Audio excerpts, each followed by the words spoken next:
D'abord, je remercie le président de l'Assemblée nationale de nous avoir reçus. Il était d'abord important de rendre hommage à toutes les victimes des incidents tragiques de ces derniers jours, les victimes congolaises et bien sûr nos propres personnels.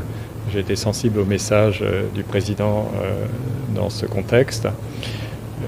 Nous sommes aussi convenus qu'il était important de serrer les coudes, de travailler ensemble, de regarder ce qui s'était passé, d'en tirer les leçons. Chacun a des efforts à faire, ça a été dit de part et d'autre d'une manière claire.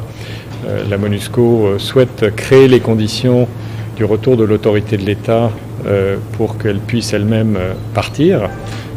C'est le sens du plan de transition qui a été discuté avec le gouvernement et nous souhaitons que ce plan soit mis en œuvre avec les efforts nécessaires, encore une fois, de part et d'autre, dans les domaines civils, dans les domaines de la sécurité. Et puis nous avons souligné l'importance des efforts diplomatiques qui sont conduits actuellement, et notamment ceux qui sont conduits sous l'égide du Kenya et de l'Angola, parce que cette crise a une forte dimension régionale, c'est évident, et il est absolument important que les décisions qui ont été prises dans le cadre de ces deux processus diplomatiques soient mises en œuvre rapidement, que ce soit la force régionale, que ce soit les efforts en matière de désarmement des groupes, que ce soit la mise en œuvre d'un mécanisme de vérification de sécurité renforcé au niveau de l'Est du Congo. Donc voilà les quelques éléments que nous avons discutés.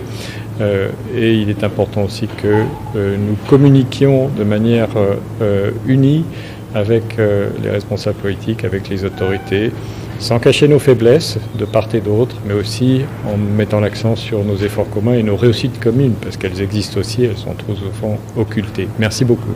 Il y a de la frustration, bien entendu. C'est normal car il y a encore de la violence. Je crois que cette frustration, elle doit inciter tout le monde à faire davantage. C'est un partenariat, chacun a des efforts à faire. Nous avons parlé du renforcement de la MONUSCO qui a fait l'objet déjà de nombreuses mesures. S'il faut faire davantage, bien entendu, nous le ferons.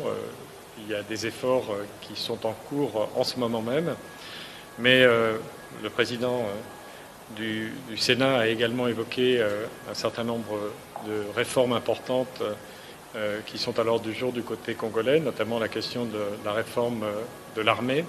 Comme nous coopérons avec les FARDC, que nous les soutenons tous les jours, nous sommes confiants dans le fait que ces efforts seront poursuivis, de même que nous devons aussi poursuivre nos efforts. Nous sommes convenus qu'il fallait tirer les leçons de ces incidents graves, qu'il fallait serrer les coudes, nous mobiliser conjointement, et le rôle du Parlement est essentiel à cet égard.